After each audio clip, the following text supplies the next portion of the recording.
In my job as a digital strategist, I must look into the future from a business and technology perspective, especially during this unprecedented COVID-19 pandemic.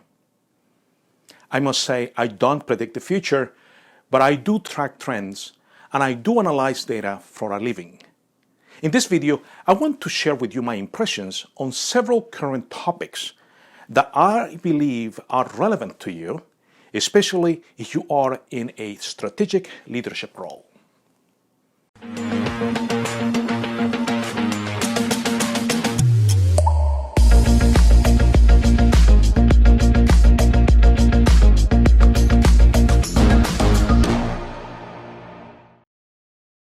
Hi, my name is Josue Batista, and if you want to learn more about making digital transformation actionable and successful in your organization, go to josuebatista.com. Now, one of the topics that I have been listening a lot is about GDP. Over the next quarters, gross domestic product, or GDP, will be one of the most closely watched economic indicators. Now, there is a reason for that.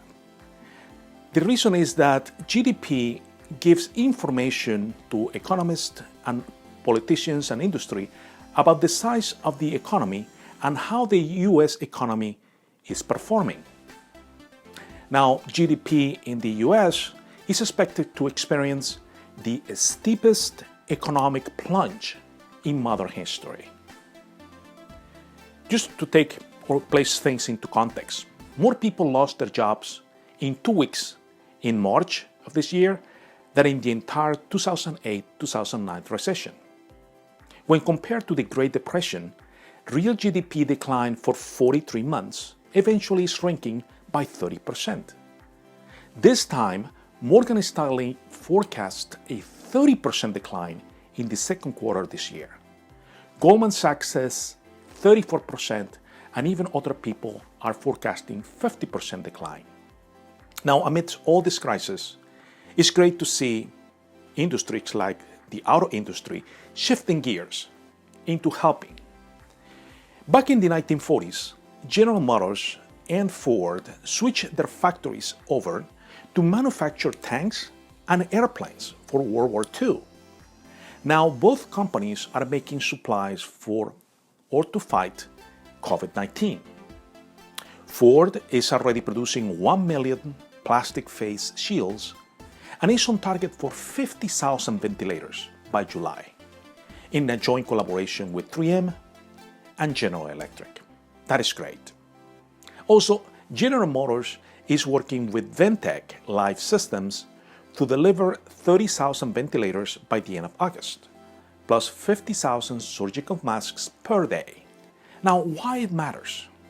I believe it matters because we must take ownership of manufacturing our own health equipment and medications.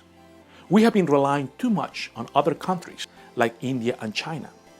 It is time to bring all that back home as a critical part of our national strategy to become self-sufficient. Now, one exciting technology that I saw in the news over the last couple of weeks is thermal imaging equipment. Two companies, CrowdRx and Flirt Systems, are leading in the emerging field of manufacturing thermal imaging to detect elevated body temperature. Now, why it matters? Well, there is a consensus that above average body temperature is a potential symptom of COVID-19 infection. So these thermal imaging cameras are being offered to government and private sector as a way to identify people who may be potentially infected with the coronavirus. Now, there are some concerns with the technology and the general approach. For example, some people have natural higher body temperatures than others. The technology also relies on a clear view of the subject's eyes. Thus, people who wear eyeglasses can interfere with the thermal reading and even produce inaccurate readings. And finally, there is an interesting report from the European Center for Disease Prevention and Control. They concluded that thermal imaging failed to identify 75% of travelers from China infected with COVID-19, even after being followed up with questions about coughing and difficulty breathing. Another important aspect for me is, and exciting, is to understand where the smart money is going in order to understand the strategy. So for example, Catherine Wood from ARK Investment, they manage around 10 billion in funds. They are looking into a company called U2, an online educational tech company that is focused on students at home.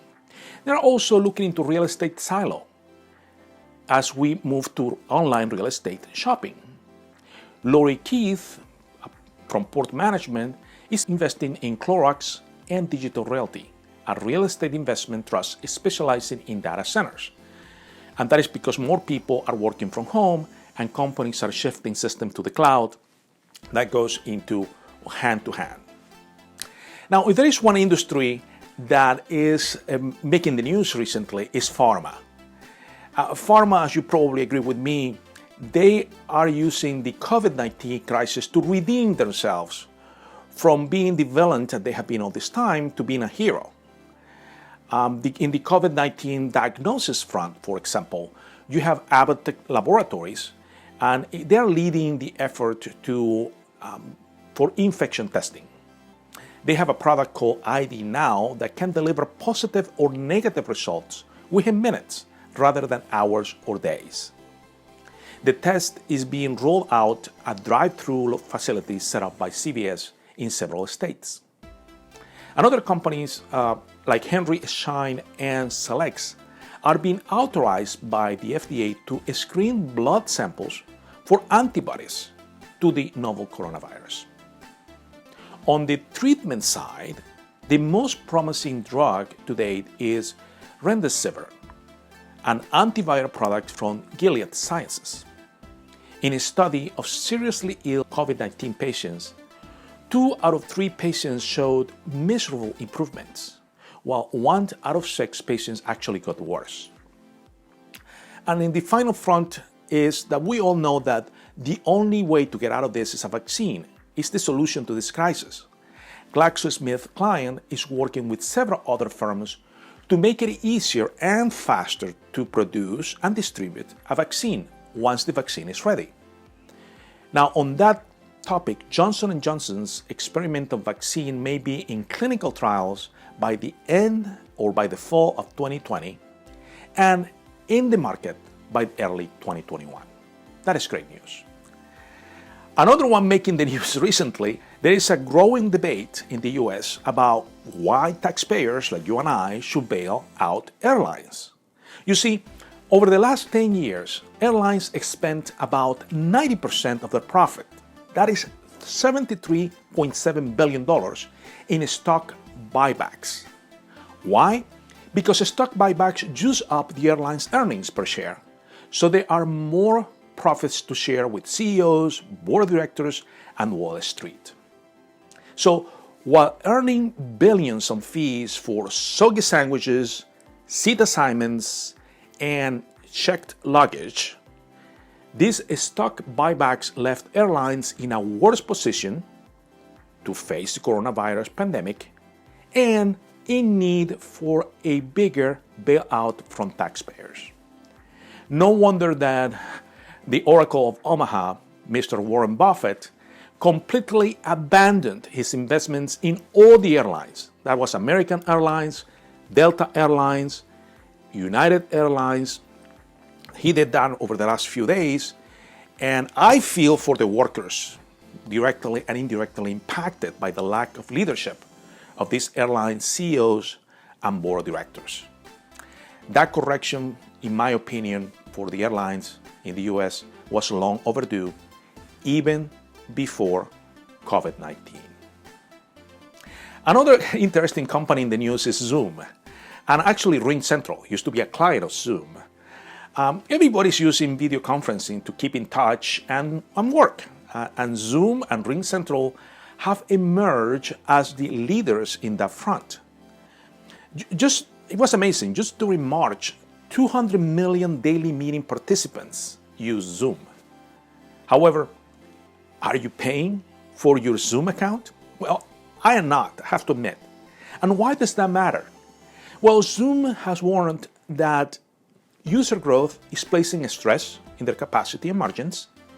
And while it is nice we enjoy Zooming for free, just beware that other platforms are available like Skype, WebEx, and even Google Hangouts as potential alternatives to Zoom. Now, I want to leave you with 3 keys for leading in this crisis. I believe that the first thing is we must remember that people want to be led in a nice way. In peace and in war, no team accomplishes much if no one is in charge. In this crisis, we want direction and leadership more than ever. We want leaders who assume part of our burdens and help us perhaps get a better sleep at night. If you are in charge, be in charge. The second aspect is be decisive. Here's an important fact. Every leadership decision is made with incomplete information. So don't let that fact stop you from making firm decisions. If there are debates about these decisions, like in any other case, let them happen after the decision is made, not before. Be decisive. And finally, define reality and give hope. People can sense evasion a mile away. As a leader, you must frame reality as a challenge that must be met, not as a disaster that must be endured. Don't make promises that you cannot deliver 110%.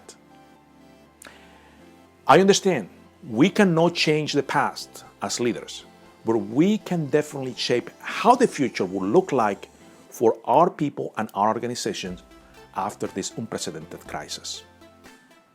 I want to give thanks and appreciation and acknowledgement to all the healthcare workers that are placing their life in the line every single day to take care of all of us in this crisis.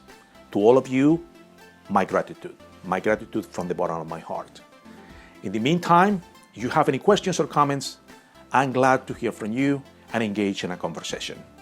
Until next time, cheers! Hi, I am Josue Batista from What and Why First.